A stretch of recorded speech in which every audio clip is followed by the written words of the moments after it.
మొన్న జరిగిన ప్రమాణ స్వీకారం ఒక శుభదినోత్సవం అయితే మన ఆంధ్రప్రదేశ్కి నిన్న గౌరవ ముఖ్యమంత్రి వర్యులు ఛార్జ్ తీసుకుని ఆయన చెప్పిన మాట ప్రకారం ఏదైతే యువత మమ్మల్ని ఏ విధంగా ప్రోత్సహించిందో మీకు అందరికీ తెలుసు. భారతదేశ చరిత్రలో ఇప్పుడు యంగ్ ఇండియా అంటున్నారు అందరినీ, మనల్ని ప్రపంచ దేశాలన్నీ యంగ్ ఇండియా అని పిలుస్తున్నాయి. ఎందుకంటే 40 నుంచి 45% మంది మనలో యువతే ఉంది. మన హైయెస్ట్ యువత ఉన్న దేశంగా భారతదేశాన్ని ప్రపంచ దేశాలు కొనియాడుతున్నాయి. ఎందుకంటే అమెరికాకు ఉద్యోగం వెళ్ళాలన్నా మ్యాన్ పవర్ మందే, జపాన్ వెళ్ళాలన్నా, అమెరికా వెళ్ళాలన్నా, యూరోపియన్ కంట్రీస్ కానీ, కెనడియన్ కంట్రీస్ కానీ, ఎక్కడైనా మన యువతే సాఫ్ట్వేర్లో కానీ, వైద్య రంగంలో కానీ అన్ని రకాలుగా మన యువత ఉంది. ఆ యువత ఎన్నో ఆశలు పెట్టుకుని ఈ ప్రభుత్వాన్ని తీసుకురావాలి, గత ప్రభుత్వాన్ని పారదోలాలనే లక్ష్యంతో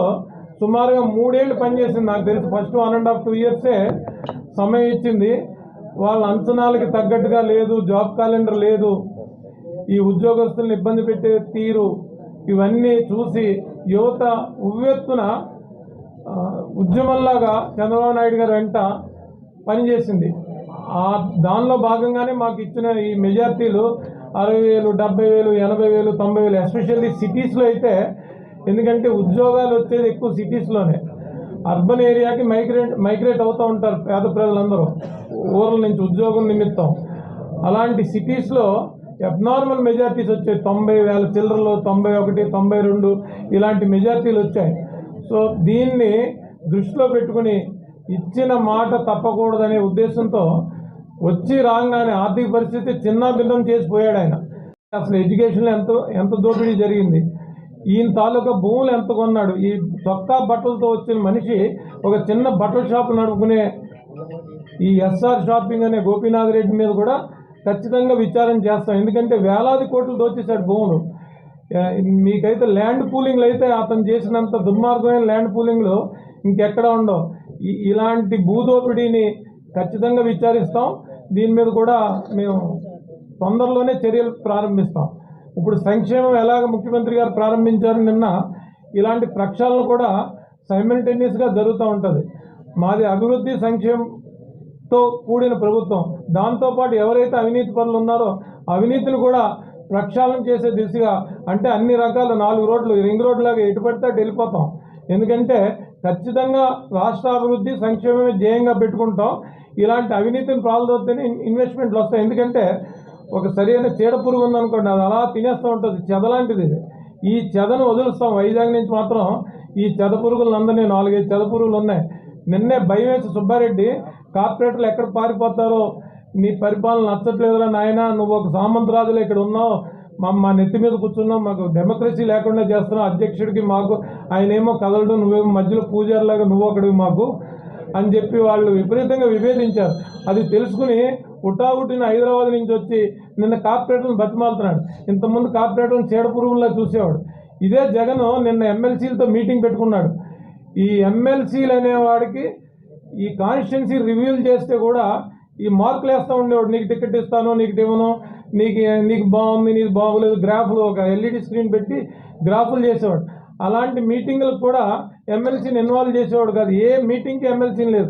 నాకు తెలిసి కొంతమంది ఎమ్మెల్సీలు అయితే ఫస్ట్ టైం జగన్మోహన్ రెడ్డిని చూశారు నిన్న. ఎందుకంటే ఆ ఎమ్మెల్సీలు పారిపోతారని ఉంది. అంటే వాళ్ళు పారిపోకుండా వాళ్ళని హిప్నటిజం చేస్తున్నాడు, మోటివేట్ చేస్తున్నాడు అనమాట. మనకేంటంటే మనకు అధికారం దగ్గరలోనే ఉంది, నాకు వయసు ఉంది, పాదయాత్ర చేయగలుగుతాను, ఓపిక ఉంది, వాళ్ళు ఫెయిల్ అయిపోతారు. ఏం లేదు, శుభమాని మనం ప్రమాణ స్వీకారం చేసి కార్యక్రమాలు అమలు చేస్తుంటే వాళ్ళు ఇది అమలు చేయలేరు, అది అమలు చేయలేరు, మనకు ఛాన్స్ ఉంది, ఇలా ఉంది, ఉవ్వెత్తులు లేద్దాం, శిశుపాలుళ్ళ లెక్కలు పెడదాం, ఇలాంటి పిచ్చివాగుడంతా వాగుతున్నాడు. ఏంటంటే దింపుడు కలిగిన ఆశలు ఆయనకి.